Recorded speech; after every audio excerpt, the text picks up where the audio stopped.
Obstetrician Raphael had always brought life into the world, but that day, everything was different. The birth of his own son, which should have been a moment of happiness, became his worst nightmare. For the first time in his career, he saw a baby born dead, and it was his own. The impact was devastating. For years, he had built an impeccable legacy, bringing hundreds of healthy children into the world, celebrating the arrival of a new life with families. Now, that history seemed irrelevant in the face of the unbearable pain that consumed him. Nurse Patricia, a longtime friend and colleague, watched the scene with tears in her eyes. She knew that no words could ease that suffering, but she still approached him and said gently, "Doctor, we need to prepare the body." The words were like a blade in his chest. Body. His son was not a body, he was a dream, a promise that would never be fulfilled. Patricia offered to take care of the paperwork, but Raphael shook his head and, in a hoarse voice, replied, "I'll do it myself. He's my son." The silence that followed was heavy. He wanted the baby to be registered, to have a name, to be buried with dignity, even though he had never heard him cry or seen his smile. Patricia wanted to say that it wasn't his fault, that medicine, no matter how good it was, sometimes failed. But she didn't have the courage. Meanwhile, Manuela, still lying on the stretcher, stared at the ceiling, without the strength to cry.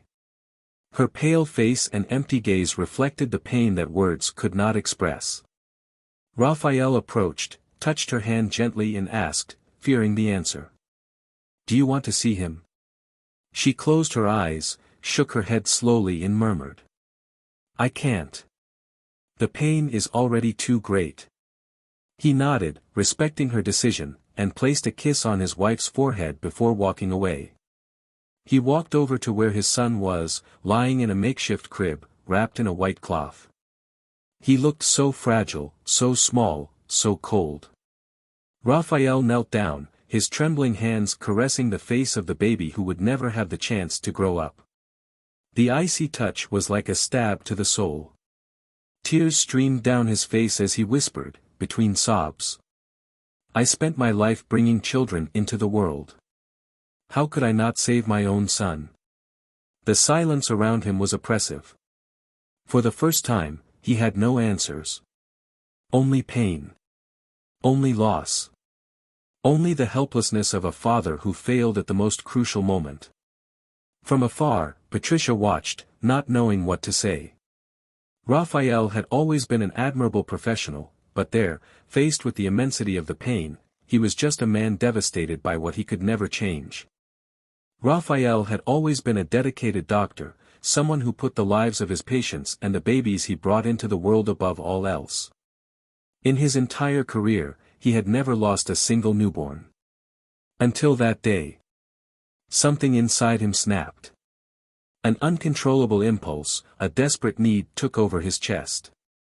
Even though he was not a religious man, he raised one hand high while the other rested on the small, cold body of his son. The baby's heart was cold, rigid as stone, but Raphael refused to accept that.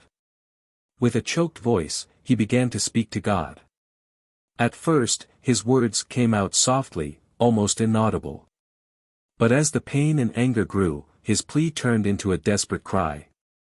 "This is not fair." His voice trembled. "I have waited for him my whole life. I did everything right. Why, God? Why him?" Desperation overflowed in every word, pain mixed with anger. He clenched his fists, his eyes filled with tears. "Don't take him.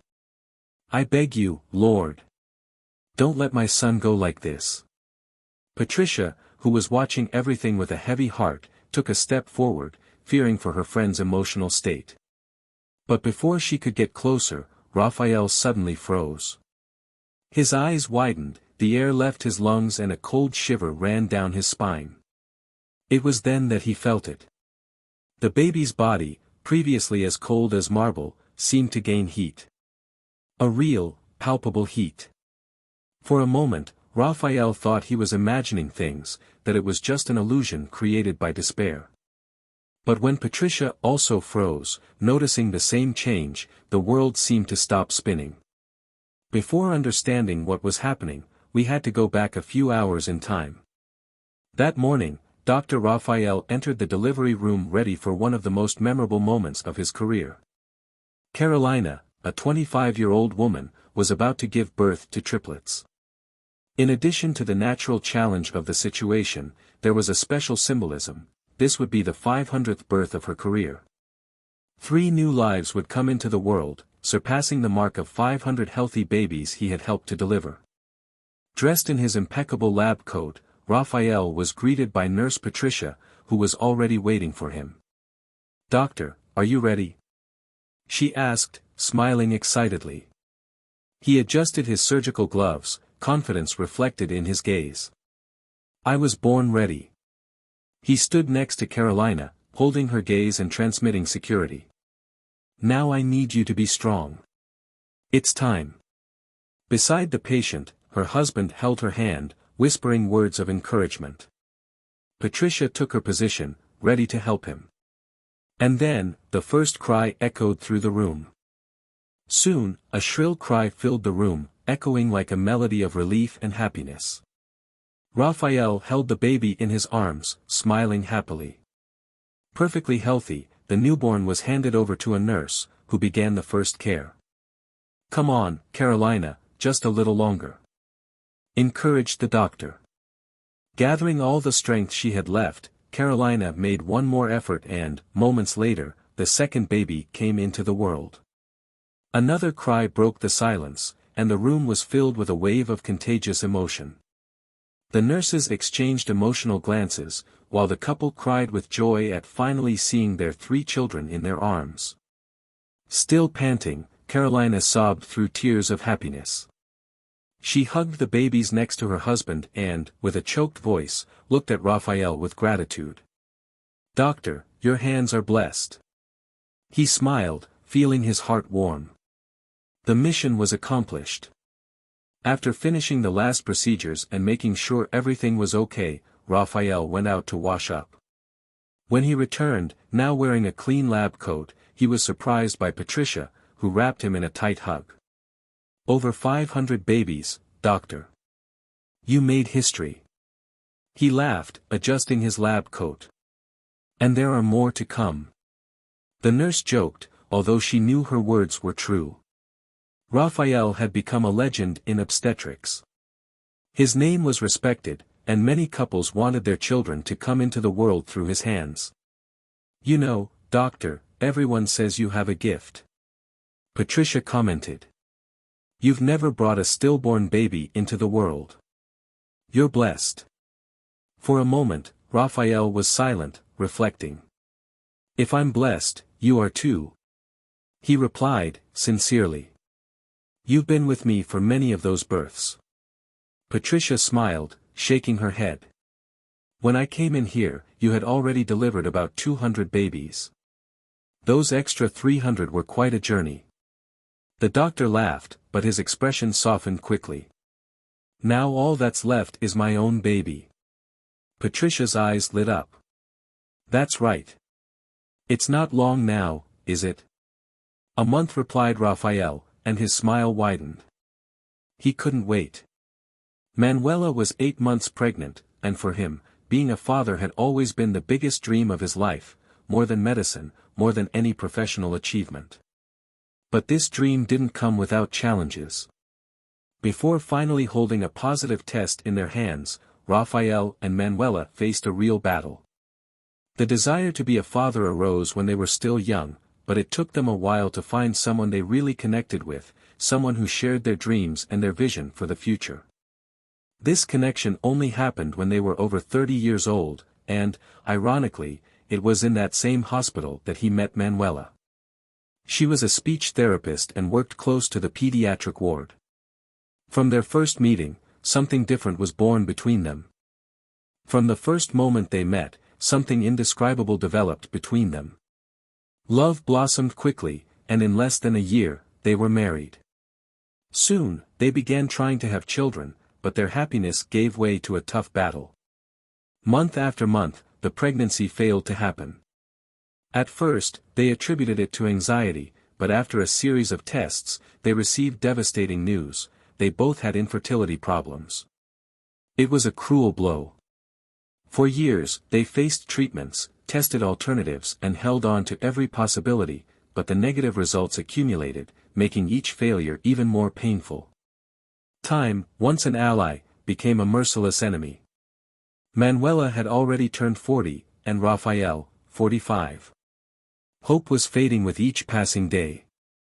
At one point, they considered other options, including adoption. However, the desire to have a biological child, the fruit of the love they shared, still spoke louder. Just as they were beginning to accept that this might never happen, fate decided to surprise them. It was a normal day at the hospital, during a lunch with colleagues. Manuela was sitting next to Patricia, while Raphael was talking to other doctors. Suddenly, a strange expression took over her face. She put her hand to her stomach, uncomfortable. "Wow, what a strange pain," she murmured. Patricia noticed her reaction and immediately asked, "What was that?" "I don't know, a strange feeling." The nurse smiled, joking. "Is there a baby coming?" Raphael just laughed lightly, without paying much attention. He had buried that hope a long time ago. But, as the days went by, the symptoms persisted.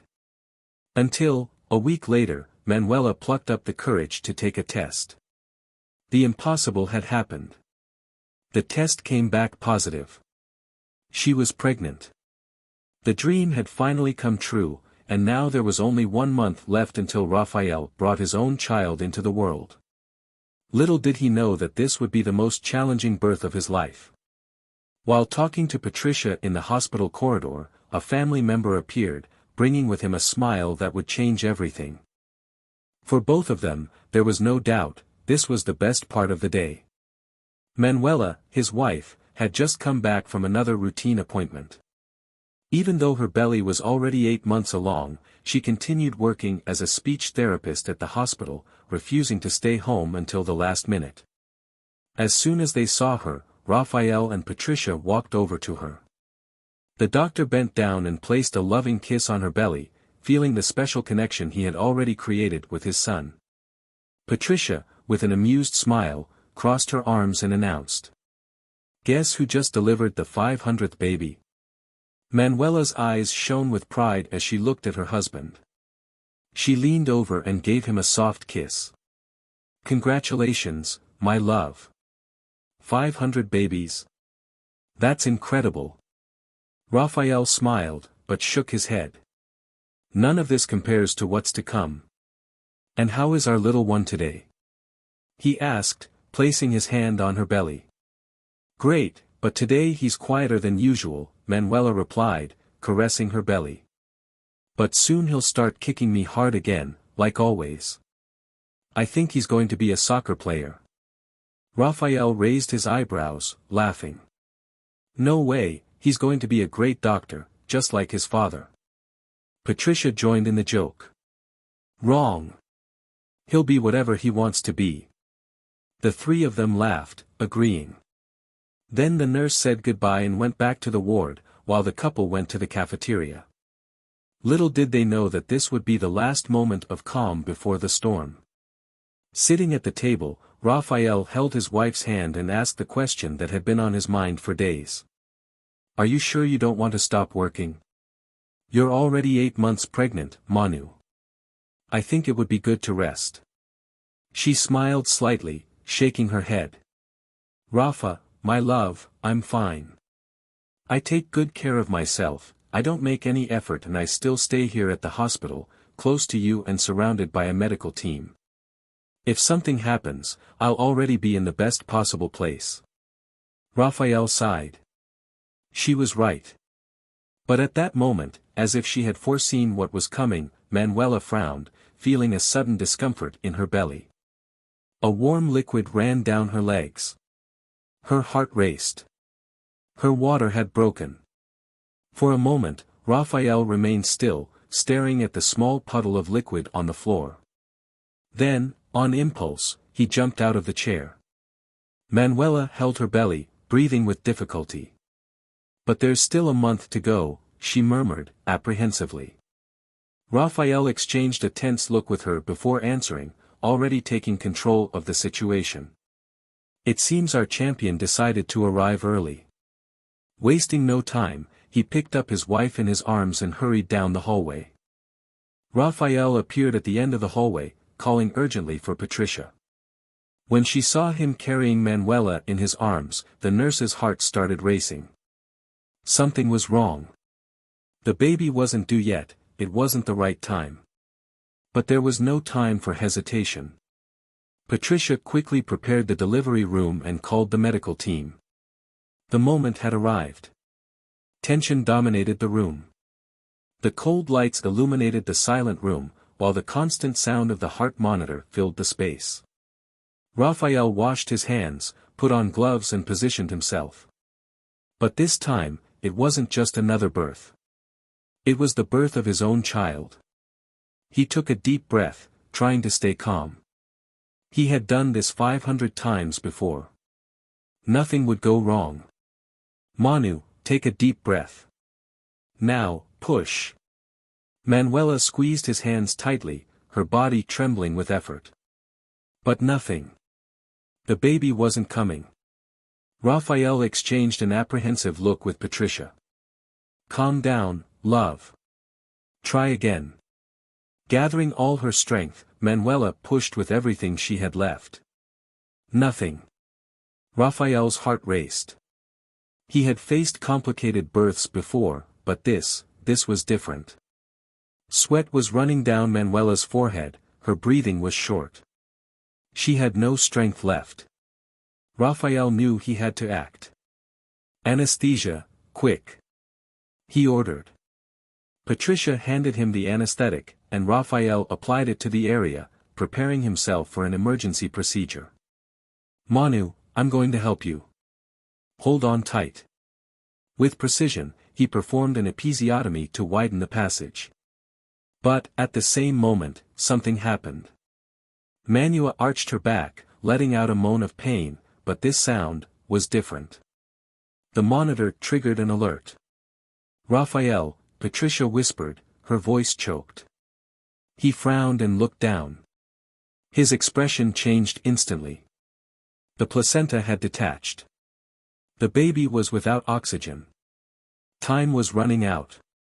Despair threatened to take over, but Raphael couldn't give in. Not now. He squeezed his wife's hand, who could barely keep her eyes open. "Everything will be fine," he whispered, even though he wasn't sure about it. Then he took a deep breath and ordered. "Manu, push. Now." With what little energy she had left, Manuela pushed one last time. And finally, the baby came into the world. But instead of a cry, only the cruelest of silences could be heard. The baby didn't cry. The baby didn't move. The baby didn't breathe. The entire room froze. Patricia put her hands to her mouth, her eyes filled with tears. Raphael's heart stopped in his chest. No. This couldn't be happening. His son. His own baby. Lifeless. Manuela, exhausted and pale, opened her teary eyes and, in a whisper, asked. "Our baby, where is he?" His gaze was empty, as if, at that moment, his heart had stopped along with his son's. Raphael fought against despair as he held his son's small, inert body. With trembling hands, he took him to a warm surface, trying to reverse the coldness that dominated that fragile skin. But the baby remained frozen. Cold as stone. Reality unfolded before his eyes like a nightmare from which he refused to wake up. No. His son could not die. Not there. Not like this. The air trapped in his throat seemed to suffocate him, but he did not stop. With feverish determination, he began resuscitation. "You will not die. Daddy is here. I will save you," he murmured, repeating the words like a desperate mantra. But the baby did not react. Raphael's heart hammered against his chest. How could he have saved so many babies throughout his career and fail right now? He aspirated the amniotic fluid from the child's mouth and nose, trying to remove any obstruction. Nothing. No response. Patricia, next to Manuela, squeezed her friend's hand tightly, trying to hold back her tears. "He'll make it, Manu. He always makes it." But deep down, the nurse was no longer sure of anything. Raphael continued to ventilate the baby using the mask and the bag, forcing oxygen into his tiny lungs. But the baby remained motionless. He didn't blink, he didn't feel tired, he didn't acknowledge the pain. There was only the obligation to keep going. The fingers pressed the child's delicate chest, following the rhythm of the compressions. "Come on, champion. React. Please." But the heart didn't beat. Despair began to crack her mind, leaking in the form of cold sweat running down her face. With a lump in her throat, she took the syringe Patricia had given her and injected adrenaline into the umbilical region. She waited. She begged for an answer. Nothing. The silence that followed was unbearable. Patricia felt her hands shaking. Manuela closed her eyes, suffocated by the overwhelming pain. Time was running out. But Raphael didn't stop. He continued with the massages, the compressions, the ventilation. He couldn't give up. He didn't want to. 15 minutes. 15 minutes of fighting. Then, Patricia, with her eyes filled with tears and filled with pain, placed her hand on his shoulder. "Rafa. Enough." The word cut through his soul like a sharp blade. His body weakened. The pain tore him apart from the inside out. He fell to his knees. A scream echoed through the room. "No. No. My son, no." Patricia, for the first time, didn't just see the tireless doctor. She saw the man torn apart by the only life he couldn't save. The pain was overwhelming. With her heart torn, the nurse wrapped the small body in a blanket and, with heavy steps like lead, carried him to the next room. Raphael, destroyed, dragged himself across the floor until he reached Manuela. He grabbed his wife's hands tightly, sobbing like never before. "Forgive me, Manu. Forgive me." The woman's eyes, clouded with pain, met his. Gently, she touched her husband's face. "It wasn't your fault, my love. You tried. You did everything you could." But he couldn't accept it. As the nurses finished caring for Manuela, Raphael leaned against the wall, his body trembling, his tears incessant. He felt as if his world had been ripped from his hands. And then we were back to the beginning. More than an hour had passed since the birth, and Raphael was still kneeling on the floor, next to his lifeless son. His gaze fixed on the small, motionless body. With trembling fingers, she touched the baby's cold chest. There was no strength in her hands, but in a last act of desperation, she raised her face upward. "God. Please. Don't take my son." From the door, Patricia watched the scene, her eyes filled with tears once again. Raphael, without realizing it, began to pray louder, his voice choked with pain. And then, something happened.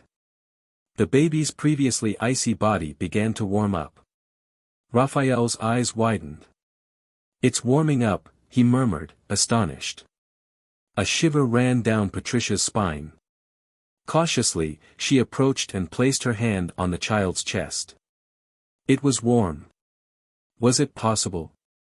Or were they imagining things? And then, her heart beat. Raphael fell back, gasping. Patricia, her legs trembling, took another step. That was when the baby's tiny fingers moved. And then, the miracle happened. A faint moan broke the silence. Then, a cry. Loud. Alive. The sound passed through the hospital walls, dissipating the weight of the tragedy. It echoed all the way to Manuela, who, still lying prostrate in bed, felt a shiver run through her entire body. Raphael's eyes filled with tears. Staggering, he moved forward, picked up his son and held him against his chest, sobbing. "My God! My son! My son is alive!" The baby, previously pale and colorless, began to blush, to come to life. As if a divine breath had brought him back. As if God had decided to return him to the world. Patricia, who had never been religious, fell to her knees. She clasped her hands together, crying and giving thanks. In the hallways, the news spread. Doctors, nurses and technicians gathered, overcome with emotion, many of them crying, celebrating. What had previously seemed like a tragedy had turned into a miracle. Raphael, still with tears in his eyes, remained by Patricia's side while they performed the first tests on the baby. Each beat of that little heart was a victory. Each breath, a rebirth. And then, the most awaited moment arrived. With his son nestled in his arms and Patricia by his side, Raphael went through the bedroom door. Inside, he found Manuela, still weak, but awake, her eyes shining with emotion. He approached and, with trembling hands, handed the baby to his mother. In her mother's arms, Manuela held her son for the first time and, at that moment, she knew she would never let him go. The baby, who should have been fragile because he was born prematurely, surprised everyone with his vitality, as if he had never faced death. "How is this possible?" she whispered, with tears in her eyes, looking at Raphael for an answer. Her husband caressed her face and smiled, moved. "The only explanation is God." Manuela closed her eyes, allowing the tears to flow. God had heard her pleas. Following medical protocols, the baby was taken to the neonatal ICU, a standard procedure for premature babies. However, to everyone's surprise, he demonstrated impressive strength, more resilient than many full-term babies. Within a few days, he was discharged and returned to his parents' arms. The story quickly spread throughout the hospital. Doctors and specialists began investigating the case, and some scientific journals suggested that the baby might have suffered from the rare Lazarus syndrome, a condition in which the heart starts beating again even after failed resuscitation attempts. But Raphael, Manuela and Patricia knew the truth. They were there. They felt it. They saw it. That baby was a miracle. Living proof that when a father or mother kneels down and cries out in faith, God answers. Time passed and, a few months later, Manuela began to feel a familiar symptom. She took a test and, to her surprise, the result was positive. This time, it wasn't just one baby, it was twins. The birth went without complications and, now, with 3 children in their arms, Raphael and Manuela finally had the home they had always dreamed of. And Patricia, of course, was crowned the most doting godmother of all. Whenever they looked at their children, they were certain that they had received the greatest gift of all, proof that miracles do happen. Some experts suggested that the baby might have suffered from the rare Lazarus syndrome, a condition in which the heart starts beating again even after failed resuscitation attempts. However, Raphael, Manuela and Patricia didn't need scientific explanations. They were there. They felt it. They saw it. That baby was a true miracle. Living proof that when a father or mother kneels in prayer and cries out in faith, God answers. Time passed and, a few months later, Manuela noticed familiar symptoms. She took a test and, to her surprise, the result was positive. But this time, the blessing came in double, she was expecting twins. The birth was without complications and, now, with 3 children in their arms, Raphael and Manuela finally had the family they had always dreamed of.